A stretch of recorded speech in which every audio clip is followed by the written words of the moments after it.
Breakfast with Sonia Watson and Ben Fryer. This is BBC Essex.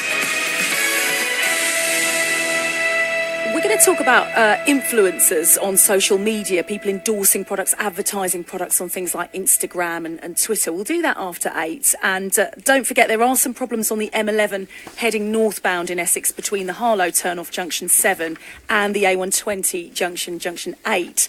That's closed at the moment, so we'll bring you the latest in our travel at 7:15. First, though, we're going to talk about pigeons. Now, we're very much a county of, and a country really, of animal lovers, aren't we? We love our pets, we love our wildlife.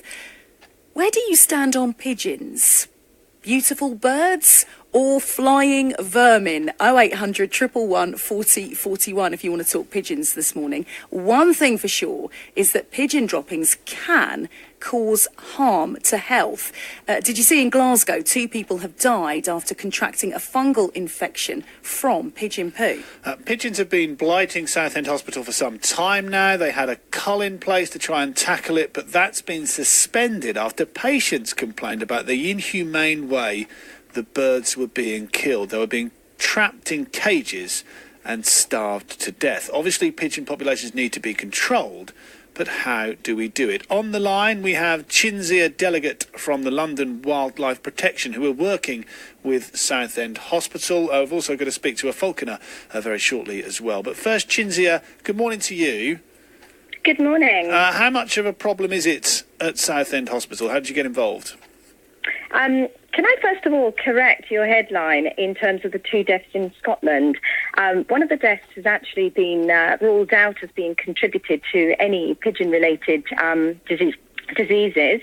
And in terms of the second death, it wasn't the cause of death, it was a contributory factor. Okay. And I think it's really important. The last article I read was in The Guardian yesterday evening, and it was also suspected to be a leak at the hospital that may have caused the infection called cryptococcosis, which is a yeast infection. So I just think it's really clear because everybody's referring to 2 deaths and it wasn't actually the case. Okay, so how fine. did I get involved? Southend Hospital, we got calls from residents, patients and visitors alike, and subsequently contacted by Southend Animal Aid, which I believe you've spoken to as well. We are a volunteer-run, London-based organisation. I want to make it clear we are a not-for-profit animal welfare rescue organisation. And we have a huge following in London and throughout the country. This has been going on for 2 to 3 years. And there was also a petition to try and get the hospital to stop culls. And but unfortunately, it didn't get much traction with only 900 signatures locally. And subsequently, we were asked, could we assist? And we exposed the whole situation at Southend. And we got so much public support. And that's how we picked this up. What would you like to see done? Because clearly we don't want pigeons necessarily all over buildings, particularly hospitals. What's the answer? Right, okay, so culls are completely ineffective. They're cruel, they're unnecessary, and they've been scientifically proven not to work. In fact, excuse me. Why don't they work?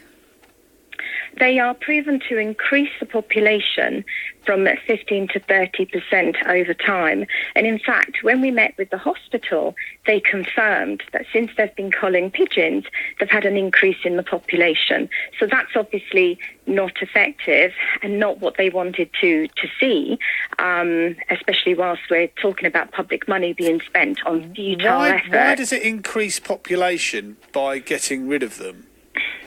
So what tends to happen during culls, they tend to kill older birds. They are subject to the culls generally, and it makes room for younger birds, which breed more, to take over their space and food.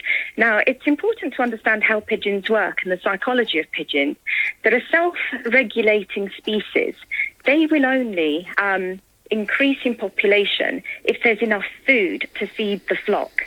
Generally, 90% of pigeons die within the first year, and it's normally down to starvation. if there's enough food, plenty of food, water and shelters, they'll continue to breed. So when you're culling, you're making room for the younger pigeons rather than the older, less breeding pigeons. So how do you deal with the pigeons that are currently on public buildings or buildings like hospitals? So what we first of all, we need to establish the food sources. In order to reduce the population, you have to reduce the food sources, and this is the first attempt that you need to try and make. What's feeding these pigeons? In order for the population to increase, that's the first thing you need to get to. And deterrents are the key to stopping pigeons in buildings like hospitals or offices or anywhere else. You have to have the right deterrents in place, and then they'll have nowhere to roost, they'll have nowhere to nest. So what sort of deterrents? Let's be specific. What are you talking about? I'm not a professional or an engineer to be able to talk about deterrence. However, there's not one solution that fits all. You have to do a survey, a site survey. You have to see what the problem is. You have to see what, in each particular case. For instance, the hospital has problems in various areas. You're not going to have one solution that's going to fix one particular area of the hospital. Do you think many organisations go for culling then as an easier option? Because, as you say, looking at site surveys, it sounds a little bit more involved. So a cull is deemed perhaps to be an easier way to deal with it? And unfortunately, it's what the pest controllers tend to advise their clients. Oh, yes, we'll cull them all and you won't have a problem. But the problem is short term. Within weeks, they'll have the same number of pigeons and then eventually more after the cull. So it's never the solution. In order to fix a problem where you have a large pigeon population, it doesn't happen overnight. It happens over time, and it does take time in order to reduce the population. Because pigeons, even if you put deterrents in place, they'll keep coming back for a few weeks until they realise they can't stay there anymore, and then they'll just disperse and go elsewhere. But you have to put those deterrents in place so that no other new pigeons come in and take over. Cinzia, thank you for joining us. Cinzia Delicate from the London Wildlife Protection, who are working with the pigeon problem at Southend Hospital. More on this shortly, but let's get the latest on the roads.